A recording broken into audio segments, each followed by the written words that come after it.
Hey, this is Kristen, and you're listening to the MADcast motherfucking podcast. And if you don't listen to this shit, you.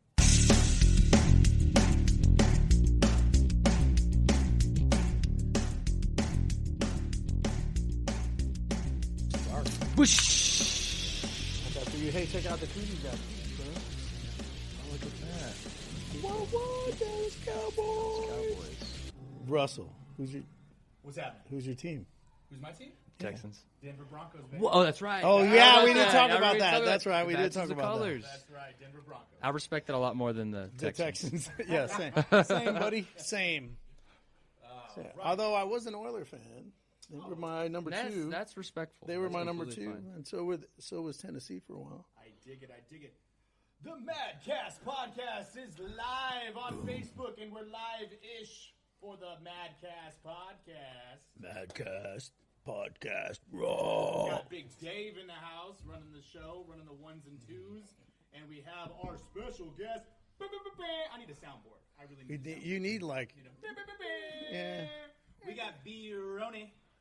Drove the Chevy to the levee, but the levee was Bry, is what they tell me. I need that entrance every time. Every time. For anywhere I go, even in the clinic, in the gym. When I walk in the house and Lindsay sees me, she needs to be like, this. You'll appreciate this. When I trained at Global Gym, right? You had to walk upstairs to the workout area. Was upstairs, and it was a fancy place, you know. And we always used to talk about having our own theme, like wrestlers. When you would come, because you would page a trainer to the trainer's desk. We'd be hanging out downstairs or something. And it was like, David Tillman, you have a guest at the trainer's desk. And so we always said, man, I need like fireworks or something when I'm coming up the stairs.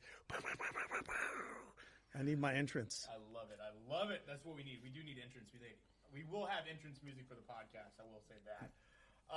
But right now, let's focus on our guest. Let's focus on the main man, the man of the house. Brian. What's up? Brian. Big Bry. Brian. So Dave kind of filled me in a little bit on you and why we're having a good conversation with you because. Well, number one, Brian's awesome. Well, yeah. Yeah. I know that. Gracias, guys. We immediately hit it off the moment we met. Like that was a couple weeks Yeah. ago or 2-3 weeks ago. We hit it off before we met. Because I met you Dave in the was like, parking there's when I this met you in the guy parking lot. Yeah. you're going to like. And Yeah. I was like, I agree. Everything you told me. Yeah, it was Including awesome. the bad stuff. Okay. There you go. Including the bad But stuff. we're going to break this down in 3 parts. Cheers, We're brother. gonna, start with humble beginnings, and then we're going to talk about what led you to CrossFit, and then we're Dragged gonna him talk to about, CrossFit. There you go. And then That's we're going to more talk like about what the future holds for B-Roni and Brian. So let's start where it all began. Let's start what led you to fitness, and I'll let you pick it up from there. What led you to fitness and the hatred of CrossFit? Yeah, because he hated CrossFit. I think it's just like with anything. You have people, and particularly with CrossFit in general, with as big of a hype as something gains popularity, you have people that love it, and you have people hate it. There's really nothing in between. So for me, I think a lot of it came down to, I went to college in kinesiology, got exercise science, got my master's in exercise physiology, learned the basics about fitness, things like that. I was always an athlete growing up. I was big into working out, your regular supersets, your traditional weightlifting, things like that. That's where I started. Yeah, exactly. Lo and behold, set that basis of strength. And then, certain things, led me into CrossFit eventually. But I don't know if you want to take it from there. Yeah. Well, I don't want to speak too much. I can get into a lot more detail, but well, so what got you into fitness though? So like I know you, right? And so when we've had lots of conversations, so I know it started with sports, right? Like sports was your gateway to working out. Mine wasn't exactly sports, although I played sports. Mine, particularly the fitness aspect of it, was a movie, actually. Right. But like, what was it from you that got you into like I need to work out, or I want to work out, where you loved the actual working out? I think it's tough for me because mine's just so cliche. Like I said, the whole sports thing. I can go back into detail from like 4th to 8th grade. I was the kid that, although I worked out and things like that, I was overweight. I drank my sodas, things like that. I think video games became real popular. I was with friends who that's all they wanted to do, so I went outside less. And then I think around my 8th grade year, I'd started off before 4th grade. I was always in the backfield. I played quarterback, all this stuff, and then became a lineman. I was like, I don't want to be a lineman. Yeah. So I knew I had to change something. So that kind of got me into working out myself. Got the traditional Bowflex, didn't have any plan, just went out there and repped it. Did that whole thing.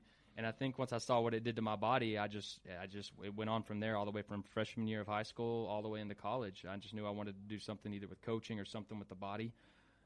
It intrigued me. The body itself is almost like a car, right? Yeah. You treat it well, you have to give it maintenance, and if you don't, then it's going to show the effects. Right. So I think a lot of it just came down to the health aspect of it, which I think eventually led me to CrossFit too. Is when I kind of did my research, found my truth, became a person that actually started doing it and really buying into it. I think it really sold me on that part, because I think that's been my foundation since the beginning, is like, what can help me move, what can help me better at life. Yeah. And of course you're fed all this other stuff in school and things like this and along the way.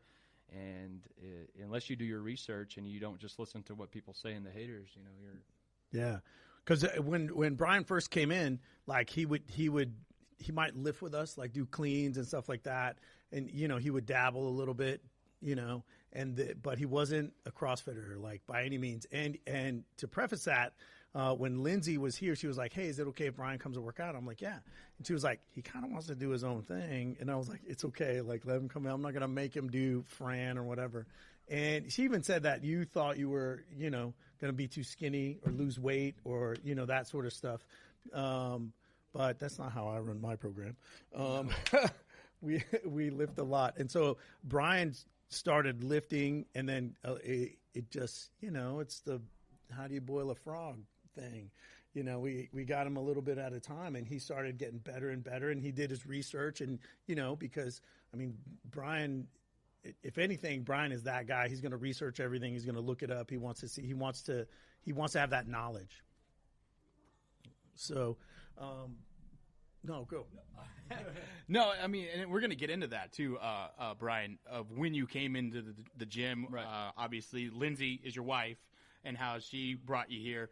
But I really want to go back to what you said, being in school, I think you said fourth grade or something like that, Yeah. or young, and you said you're kind of like a chubby kid or Right. whatever have you, drinking your soda pops and whatnot.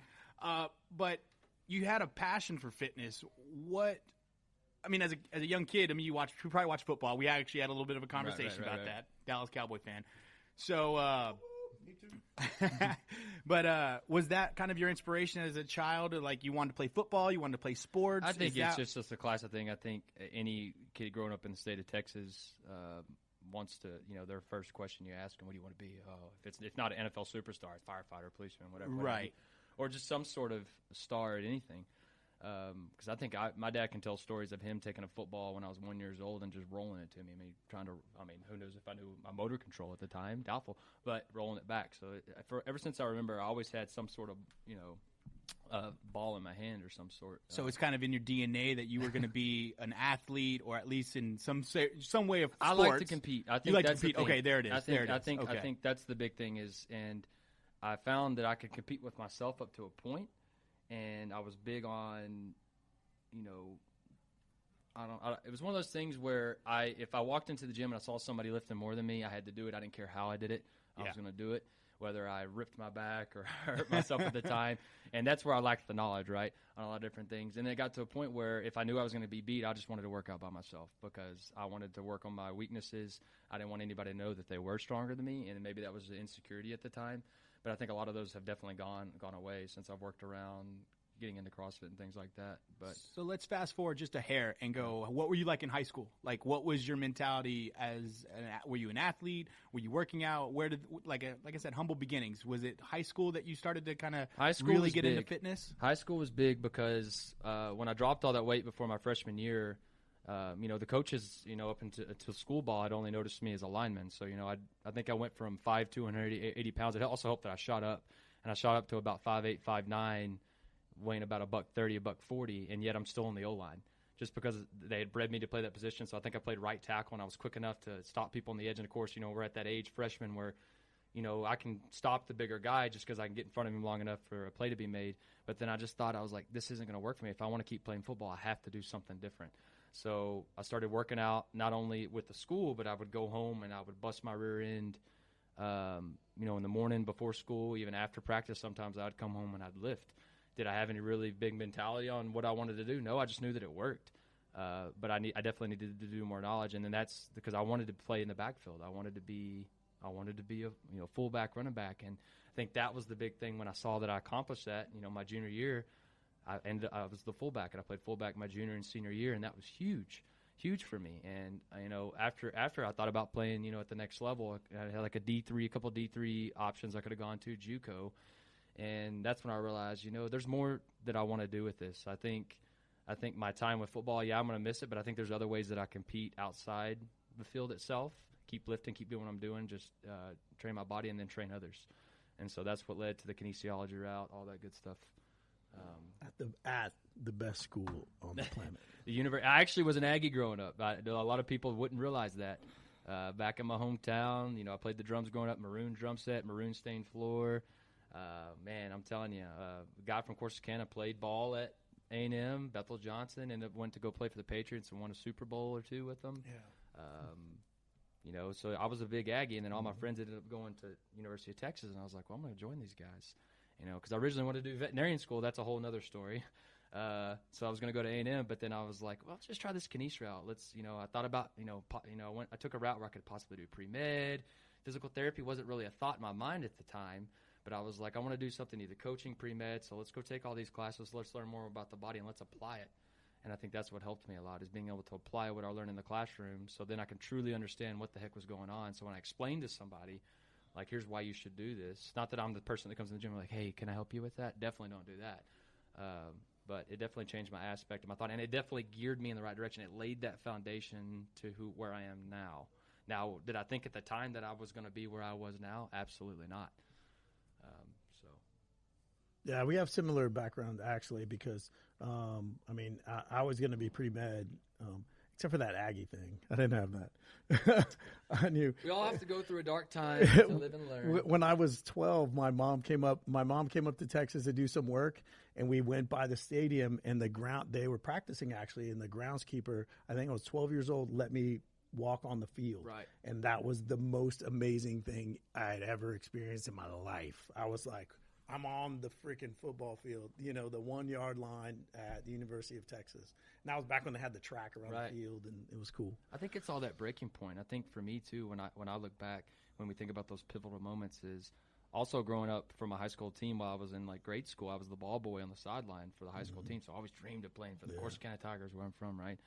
And being around that and being watching tenacity, I think you start to realize what it takes to get to that level. And the older you get, you realize the things that you think you want to achieve aren't that easy. Right. It's not easy. Yeah. Right. I mean, as a boy thinking I'm going to make it to the NFL, no doubt, because I thought I was, for lack of better terms, hot poo-poo. I don't know if we can cuss on this podcast. You can say whatever you want, Brian. But I think it humbles yourself real quick when,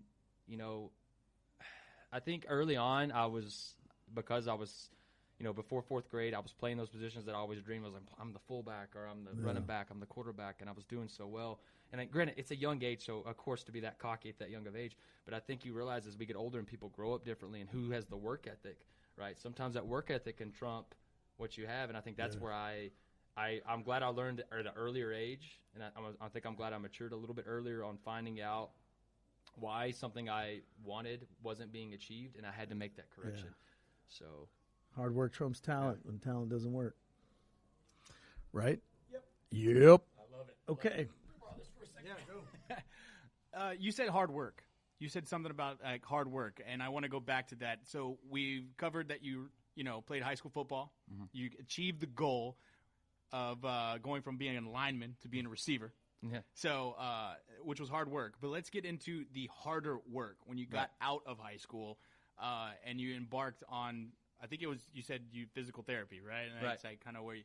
Now tell me how hard it was to not only have knowledge of being an athlete, but now learning the inner workings of being an athlete and how to maintain being an athlete. And then, like I said, learning physical therapy and how to treat your body the right way instead of maybe the way you were treating it in the past. And not just food wise, but definitely how you're lifting and how you're kind of paying more attention in the right maneuvers and right ways. And I know, Dave, you're going to allude into this too because you're a big proponent in form and all that. So why don't we get into that hard work? I think if we're going to go all the way back to the basis, so back when I was getting my undergrad and my master's, I was wanting to go into strength and conditioning. I really didn't have physical therapy a thought in mind at the time. It kind of considered it, but I took the year off in between my undergrad and my master's, and I personal trained. And it was there I was kind of got into the realm of CrossFit. Like I was working, I worked at Sports Speed Austin, where we kind of trained out of different gyms. And one of the gyms I got to train out at was Travis County Strength, where I learned a lot from Travis Hawley and Jen Shaw. I think I mentioned this last time. Yeah. And I got to train where they kind of did that Metcon conditioning. They didn't call it CrossFit. They run a CrossFit gyms, but they originally did work out of a CrossFit gym. I think CrossFit Central, Travis and Jen. Red Black. I got to train out of those. So I was kind of around it, and I was like, this is interesting, and this is the CrossFit thing. So I'm kind of around it. I'm kind of utilizing some of its concepts, but yet I'm in school where, don't get me wrong, I learned a lot. I learned a lot in school. And, I got my CSCS, which I think is very reputable. I like what they teach. They definitely teach a good foundational concept, so I'm not taking anything away from those programs. But it was in there I started kind of incorporating more of the metabolic conditioning is what I wanted to call it at the time. I wasn't calling it CrossFit because it just was like, I'm not going to dare say I'm doing CrossFit. I can't say that word. But then I started – because the thing is, if I'm going to give a client something or a patient something, I need to be able to do it first too, or at least have some concept of what is going on in the body. If I can't demonstrate it, let me be able to explain what you should be feeling, do the research on it. And so I started trying to practice what I preach truly. And I think I started doing the CrossFit, but with not coaching, right? So I started trying to do my own thing. And I think along the way, I was trying to do too much too fast, right, while sitting in school studying, and I hurt myself. So I was like, this is why people don't do CrossFit, right? And so I had that back in my mind, right? And, of course, school with kinesiology, they teach you a lot about the body. You learn the science and the basics, and then, of course, you get your CSCS, and they teach you, here's the reps for strength, here's the reps for power, here's the reps for this. But it didn't really tap into the individualization of each person, right, and the functional needs, right? So I can go bench press 400 pounds, but how does that translate to real life? Yeah, right. So it was those concepts that started building in. And then when I kind of got to know Lindsay, she was doing CrossFit in Corpus. So I would come visit her every now and then. When I would go to her CrossFit coach at the time, and I would do the workouts with them. And I was able to keep along because I think the athletic background really helped me. But there was a lot of times I was doing things, and I couldn't explain to you why I was doing it because I just kind of figured it out. And I don't mean that to sound cool, but to a point where I couldn't explain if I could do something correctly, how I was doing it. And so to have to break it down and really break down the form, right, I wasn't able to do that until, about now. So I think that's where oftentimes I would hurt myself because strength can only go so far. Mm-hmm. Technique leads the way. Yes, exactly. Exactly. Technique leads the way. And that was the big thing, getting geared up in that, and then being with a girl that was really good at CrossFit. Lindsay kicks ass. Yeah, she's awesome. Love my wife to death, and she's a competitor too. Great athlete. She played college golf. She can kick my rear end pretty much anything we do. She picks up things just as quickly, but she's very disciplined from the very beginning, and I think that's why CrossFit was good for her. She has the strength. Don't get me wrong, but she is not worried about. I mean, she likes to compete, but she's not worried about like, okay, if they did, this much on deadlift today, if my form's off, I'm dialing it, I'm dialing it back, and I'm fixing my form, and she picks it up quick. She's really good about that. She's very good about she's super technical, and I mean, super. This more than I do. Super detail oriented. Oh. She writes down literally everything in her book. And if her form starts to deviate, she'll back off, which is really good because it keeps her. It prevents injuries. You know what I mean? And we do that. We do a lot of what we call threshold training. We want to train, like what Nick said, to the edge of the cliff. And if you can live at that edge of the cliff, you find that the edge goes out a little farther. Right. So we want to be right there where my form is really good. And then if I add, 5 pounds or whatever, it starts to deviate. So I might do some with the heavier and then back off and then go back to that and go back and forth. And then you find where that heavier weight is a little bit better. And then you're to the next step and that comes out. And so when Brian first came, it was still a lot of rely on my strength because Brian is one of the strongest athletes that I've had, particularly in certain movements, shoulder to overhead stuff. He's off the chain in that. So at that time, it was a lot of like Brian would power clean and strict press. And not intending to. and he could compete with a lot of people that way. But for him to get to the next level, we had to add in technique and for him to not get injured. And there was a few times when you first came in, like I think you tweaked your back multiple times when you first came in and would try some stuff. And then it wasn't until afterwards, once you started getting in, we started working on technique and you started doing some more of your research and mobility. Because if you guys don't know, Brian's a doctor of physical therapy. So, I mean, the guy's really smart. And so he started, doing some of that stuff, and he's hit a really good groove now, and he's lifting some heavy weight, and he's getting better at everything else. He's got to get trying to balance that with the married life and the work schedule, and I think trusting Dave's programming. I mean, ever since we've started this was a super strength program. Yeah, and this cycle. I think the numbers I hit for my singles to start for my percentages. Now I'm hitting those for 3 reps on a couple of different lifts. Yeah. So what was my max at the start of this program just a couple of weeks ago? I'm hitting those for 3 reps, which is insane for me. Yeah, it's pretty awesome. Yeah. And so I'm looking at him, and now my misses, I'm enjoying my misses more than some of when I used to clean something and it looked god-awful. Now I'll miss something, I'll look at Dave, I'm like, I'm okay with that. Yeah. Like, that felt solid. I mean, I've even told Lindsay, like, we'll watch somebody and I'll see somebody miss a heavy lift, and I'm like, I wish my form could just look that. I wish I could miss like that. Because it looks kind of badass, right? And so when I miss sometimes, I'm like, all right, I'm smiling. I was like, what's he smiling about? Yeah, that was a good miss. Did you see that? Yeah, you missed it. No, that was great, right? Yeah. It's just one of those things. But I think going back to tweaking the back, I think, that was shortly before I got into PT school. I was a physical therapy tech, and I was personal training and doing a lot of the Metcon stuff. I wasn't calling it CrossFit yet. But it was one of those things where I was getting after, and I think my form was improving, and I was starting to realize things, and so I was really kind of trying to invest what I wanted to do with not only with my going into physical therapy school, how I wanted to approach, because I always want to do this thing where I kind of have a gym and a physical therapy. I eventually want to own my own clinic, but that's down the road. But I definitely knew I wanted to work at a place that can incorporate both fitness and parlay that with physical therapy. So if you're hurt, you come here. When you're done, hey, there's more to do. Yeah. Some sort of functional fitness, because it's all about function. I keep going. I love where you're going with this, and I love where you guys were just segued into. But before we get to that, because I definitely want to hear where you came from and where your numbers are now. I mean, Dave, your program is obviously working. I've seen a lot of your athletes. We've talked to a lot of them.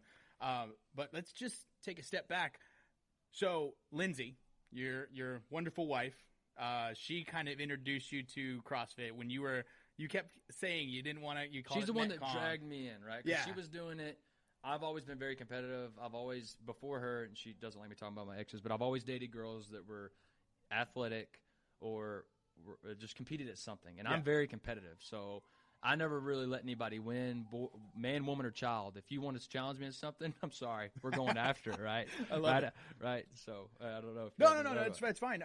But what I'm trying to get at is, like, you had this mentality. Hey, I'm not going to do CrossFit. I'm not going to go into that, cult, right. That kind of cult of CrossFit culture. Right. But Lindsay, at the time maybe was your girlfriend. Yes. So we did the long distance thing. Because she was in Corpus. She was in Corpus on golf scholarship and still managing to do all this CrossFit, going after golf practice and still working out 3 hours a day, getting stronger. And what was crazy is she was going to school, and of course her golf coach was against CrossFit, was against her lifting. Oh wow! But she was hitting the ball farther and all this other stuff. And what was funny, she confided in me because she knew I was going to school for fitness, and like because I was okay with doing what she was doing because I knew she was lifting. I knew CrossFit itself, certain lifts, right? Golf itself is a very powerful sport, right? So a golf swing maybe at most lasts a second, right? Think about a true heavy lift. It's a second. It's a powerful movement. You need explosive hips. You need good powerful. You need technique, right? So I was able to send her articles, or just to explain to her. I was like, send this to your coach. I was like, and explain to her, this translates to what the sport of golf is about, right? So, everybody was against lifting for golf, getting too bulky and stuff like that. But Lindsay was able to parlay what she did in CrossFit and translate it to golf. And she was able to show her coach, her coach was a great coach, but her coach bought into it and was like, you know what, I can't argue with this, right? So even though I was against CrossFit, I think part of me just didn't want to admit that I was liking it, and that I had a wife that was really good at it, and I wanted to compete with her, and I loved her. I love her dearly. So it was one of those things where she's going to do it, I want to do it with you. And I think I was slowly starting to buy in. But yeah, that's awesome. That thing about golf, though, that's pretty common among golfers and golf coaches, particularly old school golf coaches. And a lot of golfers, they have this superstition, like, if I get stronger, it's going to mess up my swing. But you're going to adjust, right? You're going to, you work technique in golf just like, you do in the Olympic lifts, right? And so once you get stronger, like, you make that adjustment. And Lindsay is so technical. I'm sure she had a quick learning curve, like she got stronger. It affected her drive. She fixed it. Boom. And then you could see the benefits. But it is really common for golf coaches and even golfers to be afraid of getting stronger, which is detrimental. Like in every sport, CrossFit, football, every sport, the stronger athletes are the professional athletes. Right. They have better technique and they're stronger, right? The amateur athletes are weaker. So that's really an important thing to note, right? Strength. So you said this though, and it's true. You were like, strength can only take you so far. And it can, because you have to have both. It's really that balance. It's like the seesaw. You have to have strength and technique, right? And so there's different ways to approach that. I know coaches that focus a little too much on technique, and you say, can you focus too much on technique? But if you're not pushing strength, if you're not working at the edge of the cliff, then you're going to stay in that zone and it's going to look beautiful, and at my level one, and maybe at yours too, Keone, like they had, Dave Castro was a firearms instructor for the Navy SEALs, and he talked about 3 shooters. He said you have the one shooter that's perfect, like their grouping is right in the bullseye, and it's like boom, boom, boom, but it's not fast, right? And then you have the person that's like boom, boom, boom, boom, boom, boom, boom, boom, and their grouping's like all over the place. But then you have the person that's in between, that they're grouping. They might have a couple out, and that's what we do, threshold training. That's what we talk about, right? You want to be at that edge, and you want to have accuracy. You want to have the technique, but it's the edge of your technique. There are times that we back off and, hey, we're only going to work 65% or 70%, and I just want perfect positions and perfect things like that. And then we, let's start to push that. Let's go to 80% and see what your technique's like, 85. And there's a point where it starts to break down. And so we want to hover at that point, right? I think the big thing about threshold training, even in school, that's what was funny is we learned that in college, working at a given threshold. We all have different thresholds, but it's all individualized to who that person is. Right. But if you can find that threshold, and sometimes it takes some self-discovery, and you push yourself to that limit every time, and you're able to find that balance, right? Yeah. That's where you stick, because we're all individually different. I'll be honest with you, there are people that aren't made to lift weights. I'm sorry. Right. But there's a component, then I think that's what I like about CrossFit, and I hope I'm not jumping the gun here, but it's like one of those things where you can modify it to fit that person's realm. Exactly. Right? The whole thing about functional fitness, and I think going back to being well balanced and a lot of different things in the old school style of coaching, going back to coaches who just didn't buy into this aspect, just like myself, because college itself, I think there's certain things they're catching up, right? But I think even my knowledge, I learned what I needed to, a good foundational knowledge, but school teaches you how to not to kill somebody, and basically, here's all the information you need to know, now go apply it. Right. And it doesn't teach you the application. They don't teach you that thing. And I think same thing with coaching too. Like you come in to play golf, a coach is like, you just need to be able to play golf, but don't screw it up, right? Yeah. Right. You're already playing well, but it's like, if I want to play, which Lindsay's that type, if I want to hit the ball farther, what can I do? And I want to be able to do this. Well, that's every sport, and that's why I think CrossFit honestly should be used for every sport. CrossFit can be used. I work with football players every summer. Before CrossFit, that's what I did, was work with athletes, not just football, but baseball, basketball, and like look at Chelsea. Chelsea's a marathon runner, and she used CrossFit 2 days a week to train for the Boston Marathon, and it helped her, right? So you just have to adjust the volume and the things that you're doing to fit the goal. It's always about fitting the goal. Absolutely. And that's what, as a coach, and this, like you always go back to the goal. So what's your goal? Hey, my goal is to be the best ping pong champion, so guess what? I'm going to adjust your CrossFit to fit whatever the demands of ping pong What's are. important to you? I think that's anything, life, fitness, physical therapy. And I'm going to say this, in general, strength usually is better. Being a little bit stronger. Well, I think also working on your weaknesses. I think that was my great thing coming in your program, is you had to literally come over to me and be like, all right, we get it. You're strong at this. You're strong at this. Well, that's all I want to work on. Well, if you're already strong at it, go work on your weaknesses. And I think that's where it was the game changer. Yeah. And I think that can be said in life or anything, right? Because then you close the gap, and then you find that some of those weaknesses become strengths. Right.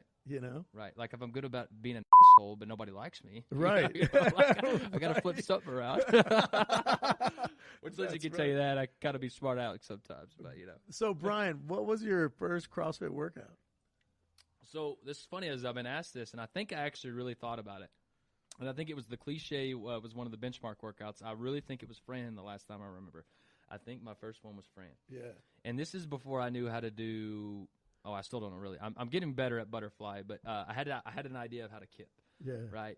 And the 95-pound thrusters. So I think when I first did it, I maybe did it in 5 minutes, but that's because I didn't know how to pace it. I came out and I think I did 21 pull-ups, and they were probably That's god-awful way better than looking. my first time doing Fran. I just want to say that. And then my thrusters were probably god-awful because my elbows were probably low, but I gassed it. Yeah. And so after that, then the round of 15s was probably like 5, 5, 5. Yeah. Then 9, 6, and then I was just gassed by the. I was like walked around a couple of times, those type of things. So I think, as boring as it sounds, I believe it was Fran. That's Granted, not boring. Well, Fran is like the most notorious it's really tough CrossFit because I workout would ever. need like 3 hours to kind of explain just how in depth I was into the fitness realm while going to school, just like incorporating so many different things. But really, I was already doing CrossFit. Yeah.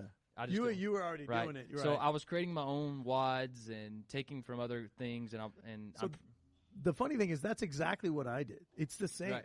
Like just want to experiment, right? Right. And so I was already a trainer and a coach, a strength coach. And so, when I found CrossFit, like I watched all the videos, and Fran was like 90% of the videos that CrossFit had put up. So I was like, I'm going to do this. I had no idea how to kipping pull up. I knew strict. And, from my background, if you swung, like you were cheating. Like, don't cheat. It's got to be strict. We want lats only, and that's it. And so I didn't know how to kip, so I did strict. And 95-pound thruster. I mean, I was a strong guy. I did Olympic lifting. Right. I had never done a thruster, but I was like, that's easy. Now, keep in mind, I hadn't done more than maybe like 3 or 5 reps of that weight, And so, like every smart person approaching the WOD, I'm like, I'm going to do this 21 unbroken. And I did. 21 unbroken. And then by the round of 15s, I died, man. I think it just teaches you to listen to your damn body. Like it was killing me. Like no one, I think the more you do these things, just functional things that can translate to real life, you start to listen to your body and understand, like, all right, yeah, I know on this one how I need to approach it. Yeah, I need to put my pride at the door, but I can actually go faster if I maybe do singles on this one. So a funny thing that I think of is I always like to know what people's first WOD is, and nowadays, like a lot of people go to like an open gym and they get that open gym WOD experience or whatever, which is great, but it doesn't make it a significant emotional event, because mine was a significant emotional event. Like it was life-changing because I literally thought I was going to die. But, I mean, it took me 15 minutes. My first run took me 15 minutes. And I want to say like 8 of those minutes was the round of 9s. Well, you don't know it until you've gone to a dark place what the body's capable I of. Coughed. I felt like I was was coughing blood. The Fran like cough, I the tasted, classic one. You tasted pennies. Like I totally had that. Yeah. And when I was done, it was at the clinic. It was at the clinic. Right. And I got up and I would take like 3 steps, and then I would like lay back down because, I was lightheaded. I was, nauseous. It was terrible. And so it's cool that you remember that, because a lot of people don't have that. But back then it was like, in CrossFit, we would throw people in and kill them. Right. And then, the people who were, I don't know, crazy came back. But how many times did we chase that? Like now that you experienced it that one time going to the pain cave, and not that every workout you should be going to the pain cave, right? I think, again, going back to listen to your body, and I try to preach this to not only patients but clients too, and even myself. But I feel like sometimes that competitive drive of like just knowing how far you can push yourself and feeling that like, all right, that accomplishment of like, all right, I can do this. Let me find a way that I can get there. Because sometimes I hate it, but I love it at the same time. So then my next question is, when was the last time you were in the pain cave? What is the pain cave? Oh, yeah. Yeah. Pain cave. So first, what's the pain cave? Yeah, you go, Brian. The pain cave is basically where you go to that dark place deep. If you imagine the deepest core of the earth where it's just hot, you're pretty much in hell, right? Right? You're in between, kind of like you lost that fine motor control. You're either dancing by the bar, or you're looking up at the bar you need to jump to, or you're the rope sitting down there in front of you, and you feel like you're about to puke. You want to drop down. You want to put your hands on your knees, but then you're like, you know what? I'm going to pick this damn bar up. I'm going to whatever I got to do. I'm getting through this, and somehow I don't know what it is, but if you get moving again, you calm down. You get that steady state, and that's where I preach physiology. We won't go into it a whole lot, but you get moving again, and all right, boom, I got this. But the moment that drops again, your body starts kind of being like, oh my gosh, I still got 5 more reps. All right, pick the damn thing back up and let's do it again. But I love that. I love that drive and that's what you have to remind yourself. If I could just keep moving, I'm 1 rep closer. Yeah. But I don't know. I like the feeling of if I'm crawling toward the fan at the end. Yeah. So it's funny that voice in your head, it tells you, Keep going. It starts telling you, you have one side saying stop, you want to put your hands on your knees, but then you have that little voice that's like, no, don't stop, keep going. And when you start going again, like, it doesn't feel as bad as you thought. You know what I mean? It's pretty cool to have that wrestle that you have with yourself. It's yourself, really. So then, again, when was the last time you went to Pain Cave? Oh, boy. I mean, other than Murph, that's a pretty big pain cave itself. Man, it's funny because I like to try to push myself there a lot of different times. I either sandbag it or I push myself to the pain cave. I want to say it was a while back. It was a Saturday, and I can't remember what all it entailed, but I knew we had like a 400-meter run every so often, and then we had to come back in and do like 60 wall balls, but then follow it up with establish a 5-minute heavy clean. Oh, yeah, that was a good workout. Yeah. And Lauren talked about going to the Pain Cave in that workout too. And what's funny about that, and I don't just bring this up to bring this up, but I think it proves I know a what point. You're gonna say. I think it proves a point, right? I was like, oh my gosh, I just want to get to that last 5 minutes because I can sandbag this clean. What the hell ever. I don't care. I'm tired of this. So I think I forgot what all we had before. I really can't remember. I'm sorry. I can't remember. Lot, yeah. But and then it was like a run. Then we had to come back in and we had to do those 60 wall balls. And I think we had like a 30-pound wall ball. I don't remember for the guys or whatever. Anyways, I finished those. I look up at the clock. All right, I got 5 minutes. I think I started with like 205 on the bar. I pick up the bar and I'm like, I just want to get this 205 and I'm done. What the hell ever. Pick it up, clean it. I'm like, all right, that felt pretty easy, right?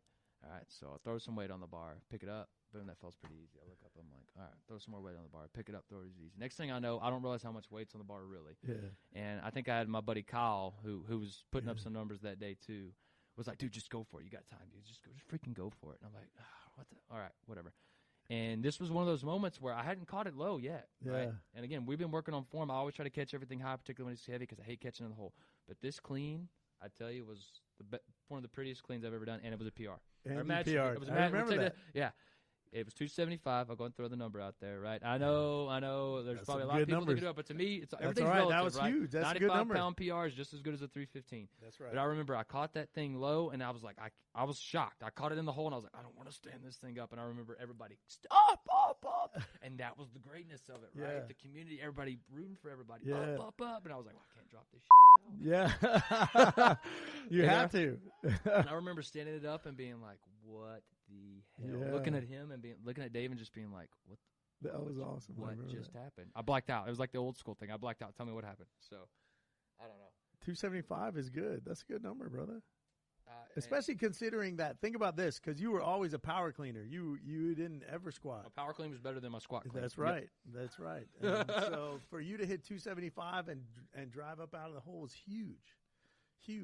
So I think that was the biggest pain cave. But that was the moment where my body was just telling me, you're done. Just get over there. You don't want to do this. But somehow it shows that you got more in the tank than you think you do, right? And I don't know if it's just because I was relaxed. And that could be it. I'm a classic overthinker. I'm a classic, get nervous. I think we talked about it. That's where I knew I was really into CrossFit. And I hope I'm not going too far too quickly into this podcast. You're good. But you talk about the CrossFit Open, the first time I really, and I think I never really signed up for it, but I always do it by myself for fun. But I think the moment I signed up, I believe it was the 2000. Because that's a commitment. I say 2000. Then you're committing. Maybe it was 2018, 2017, 2018. I can't really recall, right? Because it all blurs together, right? But I remember the first time I truly signed up, I was like, whatever, everybody's signing up, I'll do it. And this is when I was actually I was in the program, I was doing your thing, and I knew it was working. And I remember I would come in, I think I was on clinical rotations, and I came in and I was like, walked in, I had just this nervous feeling like before I used to have before football games, like, what the heck is going on? And I believe it was the one with, it had dumbbell something, maybe dumbbell snatches and a row. Yeah, I remember that. I did it right beside Lindsay. Yeah. And total bars or something. Yeah, it was like total bar. Right. Dumbbell. Was it dumbbell cleans? It was dumbbell cleans. Maybe it was dumbbell cleans. I think that was. It was like a 14-calorie row, then something. I think that was 18.1. Yeah. It might have been. It was either 18.1 or 17.1. And I remember feeling so nervous. Yeah. Like, just like, why do I feel like this? This is so stupid. Like, just like right before a football game, but it was like that adrenaline dump, right? That I think I even get now before certain, like, I remember I checked the things first thing in the morning, the workouts. Dave sends them early. Lindsay's classic. I don't want to know until the end of the day, which is weird because she's the planner. I like to know immediately. Yeah. First thing I do when she thinks I think about that when I'm like, Brian's going to look. Grab my phone. Our alarm goes off to get up for work. I grab my phone. I go straight to my email, check what the hell the workout's going to be so I can mentally prepare all day long. And there's times I look at it and I go and get that sick feeling. I'm like, oh, today is going to absolutely suck. Absolutely suck. And oftentimes I think about it all day. Yeah, I think about it. But the beauty is, and so I've talked about this with other athletes. Like, everybody's like, what is the difference between competitors and non-competitors? Is that it doesn't matter what the workout is. You always show up, and you might not want to do it, but you're prepared to do it. Absolutely. You know, like, I'm going to do this. I think we all approach it with a different mindset, and I think that's what I like about.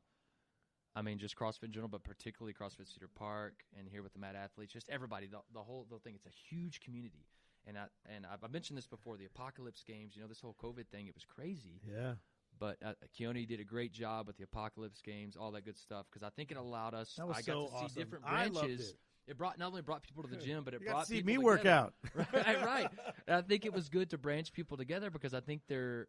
As good as we are, there's sometimes the intimidation factor, I think, between so many different people, and I think, we get to know people, and, like, it's like it's all relative, right? Yeah. Again, going back to what I said, the person hitting the 375-pound clean to the person hitting the 95-pound clean, if that's heavy for them, that's still impressive. I'm still rooting that person on to hit that 95-pound clean, just like the person. Same. PR is a PR. It's so exciting. Yeah. So it was good to see other aspects of people, whether on video and just people still working out through this, through COVID and staying active, because I think it's a true testament. Because how many people do we know right now just sat inside their homes? And no offense to them, I get it. People freaked out. They barricaded themselves in their homes. Yeah. But, like, as a physical therapist, this is what's going to keep us in business too, is because I know that there's been people that are still sitting at home on their rear ends, and I get it. I get it. But we're about to get a low back pain, all this other stuff, surgeries, all these things, just from people just being sedentary. But it was great to see the community come together and me like people's pages whom I've never really approached in the gym, and now I can go talk to them because they're like, well, who's this who liked my page? Yeah. They're liking mine. I'm chatting with them. Hey, this is good. I think I forgot who it was. It was maybe Aaron Cruz or somebody. I was trying to, who was I doing? I was doing Chuck Norris jokes with somebody. I can't remember on something. It was on a picture that Lindsay and I posted for the Apocalypse Games, and all of a sudden he posted like a Chuck Norris joke. And then I posted Chuck Norris joke, and it's like, I don't think I've ever spoken a word to this guy, but here it is. My favorite thing about the Apocalypse Games that you did was when you and Lindsay were bench pressing in the garage, and you had, like, you laid on improvise, adapt, and overcome. It was so beautiful. Improvise, adapt, overcome. So they set up an ice chest for him to lay on. He lays on an ice chest. Lindsay puts a chair for him to put his head on because it's too short. And then they had a box and another ice chest to put the weight on. And I would slide under it.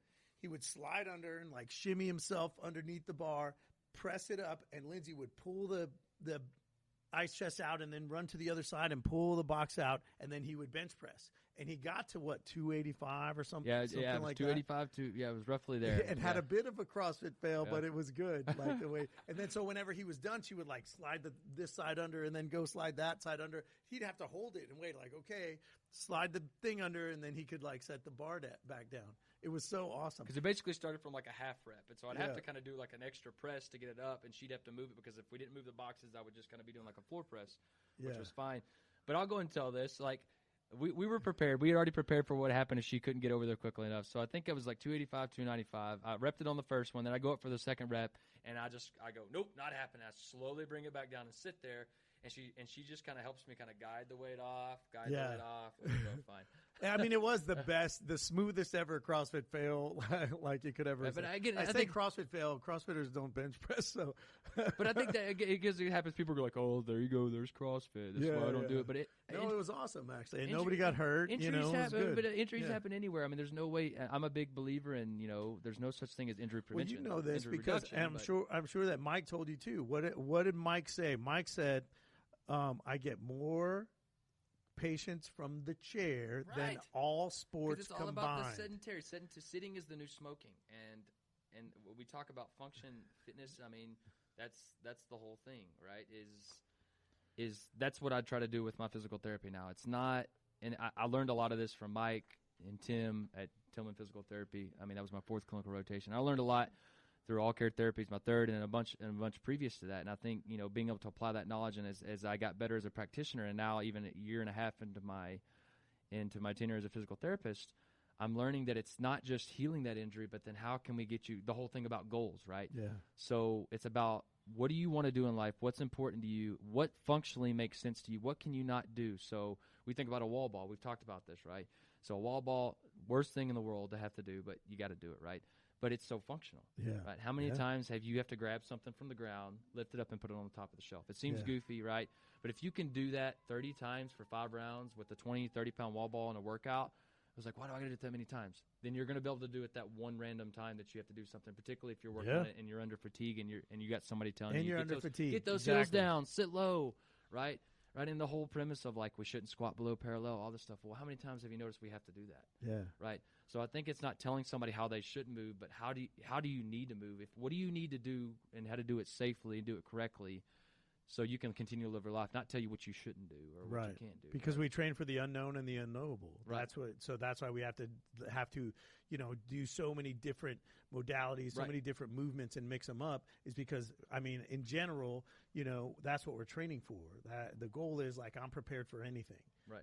And if I got to run a 5K, I might hate it, but guess what? I'm going to run it. You know what I mean? Or if I have to, clean this Christmas tree and put it up on the back on the top of the SUV, I can do it. And so that's pretty awesome. So question, in the future, when you have your clinic, because Mike does this, right? I think I know the answer, but how much do you think of CrossFit type movements or methodologies do you think you'll incorporate? Obviously, incorporate them now. Yeah, you already do it. Incorporate them now. I like the EMOMs. EMOMs are great. Mike preached EMOMs to me, right? He's like you have somebody starting like you're trying to just restore some sort of shoulder motion, shoulder eccentrics, right? Somebody that can't lift their arm up, right? So we're getting them to kind of press up and then lower that arm slowly to eccentrically load that shoulder, right? So you want them to do 30 in a day, but they can't do the 3 sets of 10. So you have them do a 10-minute EMOM for 3 reps. Yeah. Right? So not only are you building that strength, but you're building that endurance shoulder. So you have that person, they come up, they do 3 reps, takes them 15 seconds. They got 45 seconds to rest. Here's 3 more.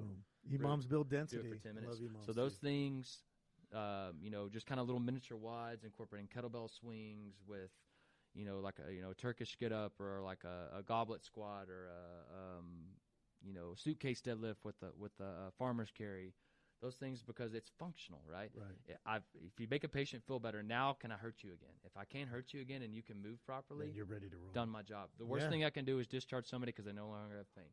And so that's what I'm thinking. In the future, like I said, even if it never gets to my own clinic, right? I don't care really. I want to be a better therapist each and every day. I want to be a better at fitness. I want to be somebody who can preach kind of like practice what I preach. Yeah.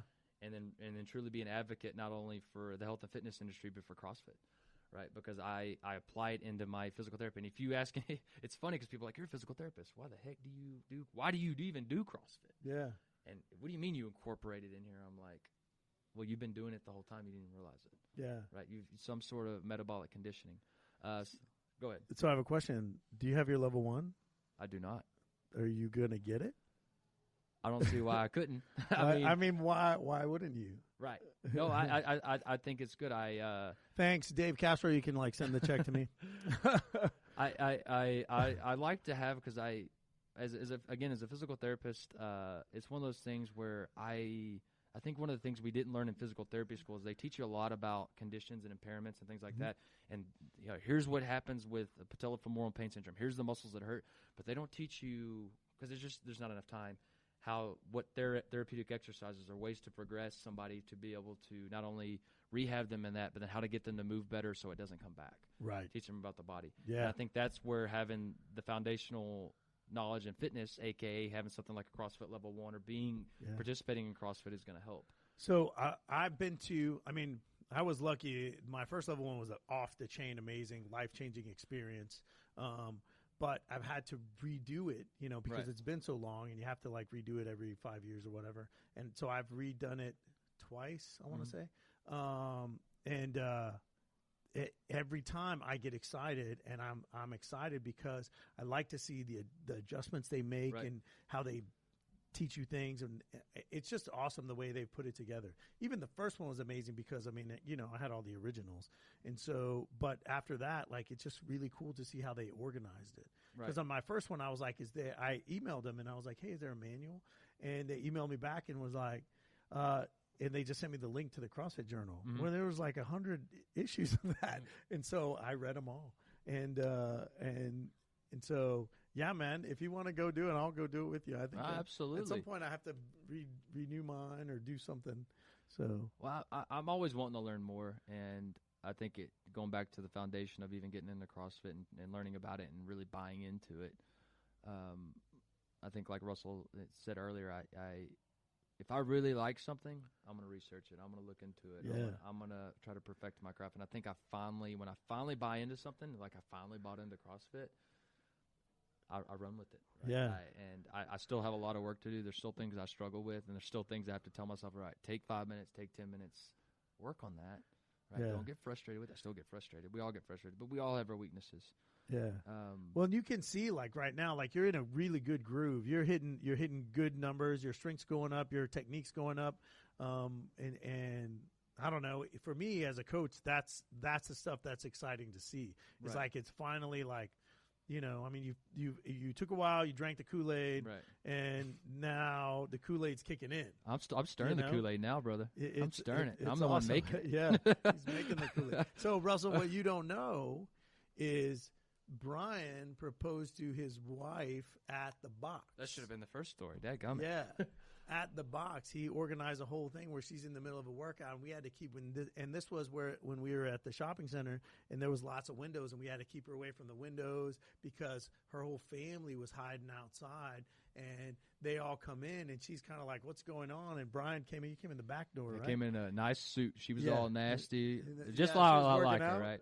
Yeah, and we were trying to prolong, which is really hilarious considering the way the MadAthletes. We're trying to drag ass and not get her to work out, and she's ready, like, I'm ready to go, and I'm like, no, let's do this, come help me with this, and we're trying to prolong it, and then Brian finally comes in, her family comes in, and she's like, what's going on? And Brian comes in, and then you could see, like, when she gets it, and it was really awesome, super awesome. I finished. I did the rest of the because I normally go with that video up. I would go Saturday. I would go Saturday with her before I was in the MadAthlete program when I was still going to school, and I would do the Saturday workouts, MadAthlete workouts. So that day I didn't come because I told her I had a personal training session, and really it was because I had to get all the family members ready for the party, people in, prepare for the proposal. She was pissed at me already. It was perfect. Yeah, right.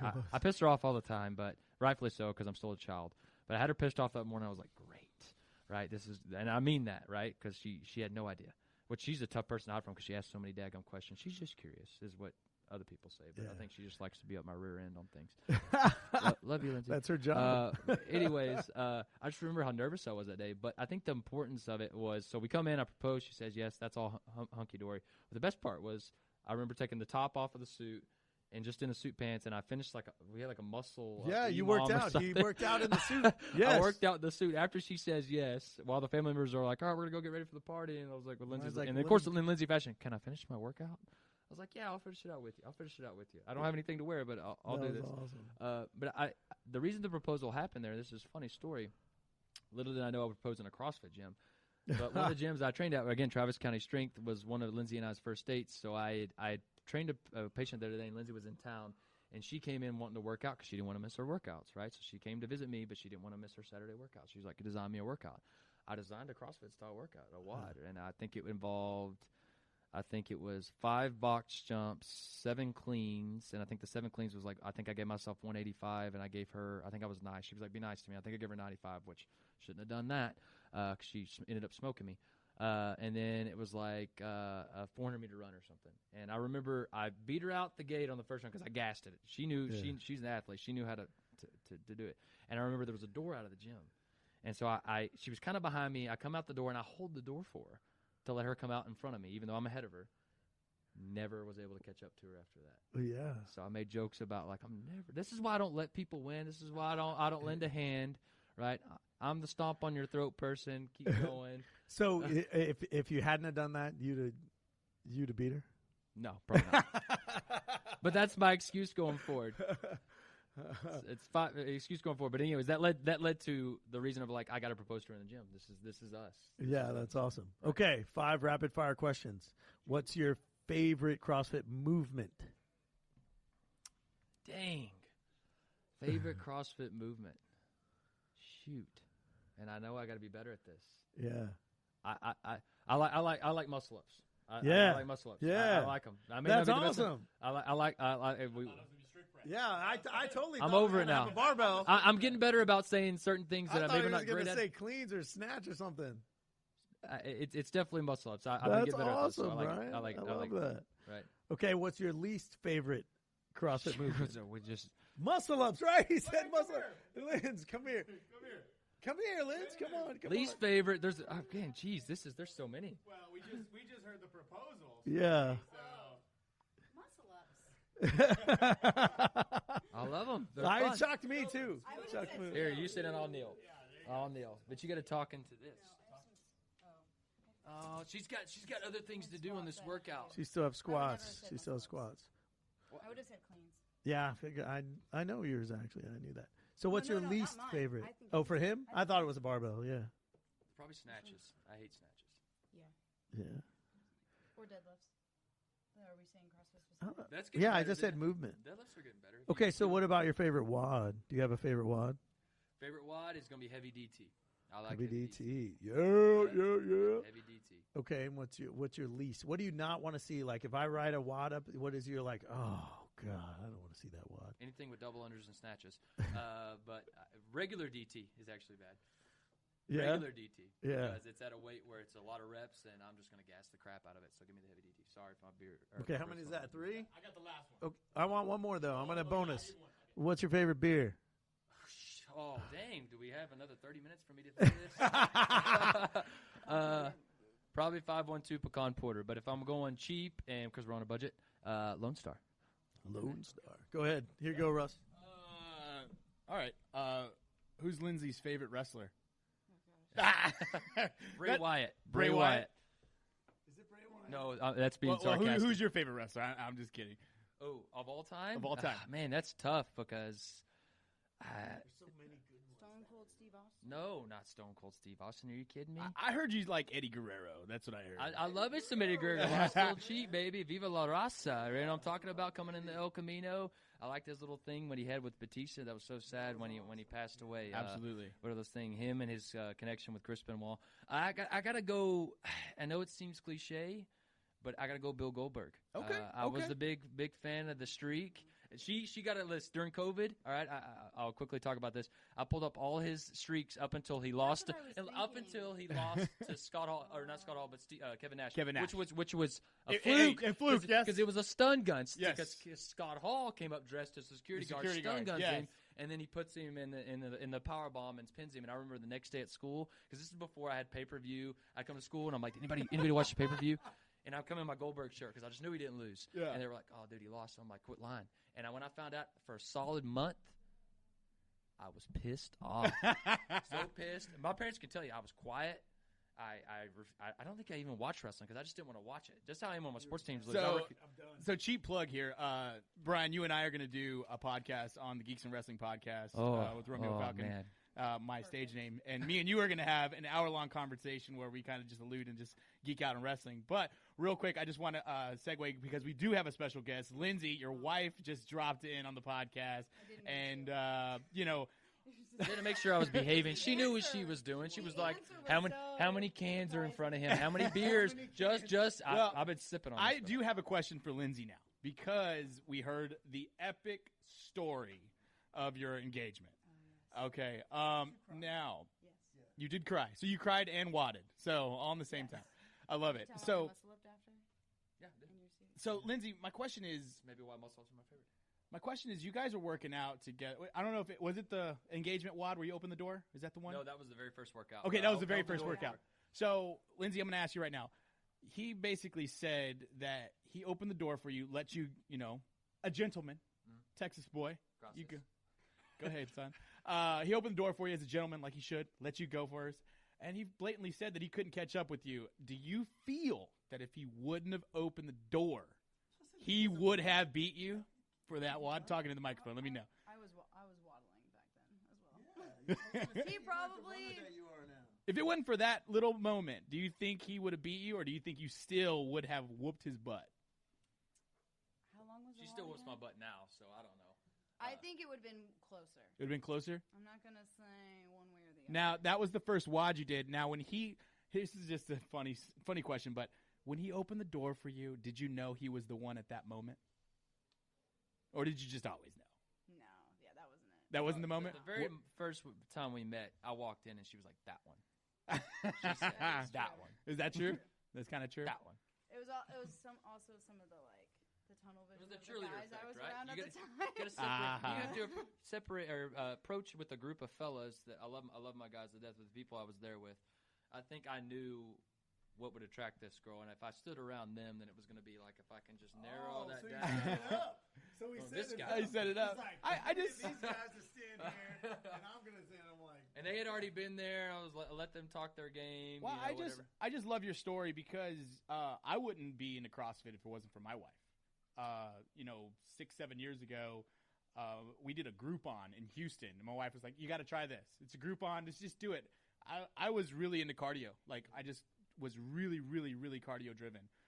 And dropped a lot of weight, and she's like, "Let's go do this Groupon. Just come with me, please." And honestly, in my defense, it was just me to go to the gym with her and see her in some nice tight booty shorts or booty pants. And it's like, hey, I'm going to go check her out. Preach, brother. Exactly. You know what I'm talking about. Exactly. It was motivation. So I was like, yeah, fine. I'll do whatever I want with you. And we did CrossFit and fell in love with it. And here I am now as a producer on a CrossFit type podcast. So, but yeah, that's awesome. Lindsay, thank you so much for crashing the podcast. I love it. I love it. she's gonna come on and tell her own story. I think we should. I think we need to have that Lindsay origin story. So let's just, Dave, I'm gonna let you close it out with B-Roni. Thank you so much for dropping in, Lindsay. Bye, Lindsay. Go squat. Go squat, Lindsay. Squat. Hey, I want to be in on this wrestling podcast thing, man. Dude. I love wrestling. We're going to do it, trust me. Good. As long as I'm in, Brian and I talk wrestling, and we shoot little wrestling videos back and forth sometimes. Poor Lindsay gets a lot of the wrestling moves. I practice on her, so she just learned to go limp. As her coach, I've tried to practice a few things on her too. And I completely accept this too. I just kind of look over and laugh, and Lindsay looks at me. Are you gonna do anything? And She I'm like, does. So, and the funny thing is, because I don't know, I love Linz. I look at Linz like she's my extra little sister, And so, I got no problems like throwing an elbow in her back or doing the things play a the big part, brother would right? do. Sell it. She just doesn't sell it very well. That's yeah, the problem. she doesn't. But when you first came, I was a little hesitant. I was like, is he going to get mad when I boom? But no, Brian was like, yes, wrestling move. That's a this and that. I was like, you try that. You should try this one. Yeah. Come Brian's over. like, no, Dave. And he grabs her and he's like, do it this way. It's so great. We have a lot of fun. And I think I annoy the crap out of Lindsay because I'm like, no, she loves it. The way I annoy her is I go, Brian, you want a beer? And then we have to sneak them off. This is my first one. How many is that? That's the only reason she walked over people. Yeah, she came. I love her to death, but she poked her head around. You know this. She did tell me that you don't need to drink so many beers tonight. She did say that. She said he doesn't need to drink that many beers. Beer's good for the soul. Right. I was like, but it's Friday. All right, guys. So it's been awesome having Brian. We'll have Brian back. Doctor of physical therapy, amazing CrossFitter, super smart guy, and just a blast to have around. Thanks, Dave. Appreciate it. And thanks to Keone. Absolutely. Keone. Keone. We need some more of the haka, baby. Yeah, we need some more haka. And we need to. And thanks to Russell, man. Russell. Russell. That was great, man. I like it. Yeah, it was fun. Thanks, all right, guys. MADcast podcast. Every Friday, 7:30.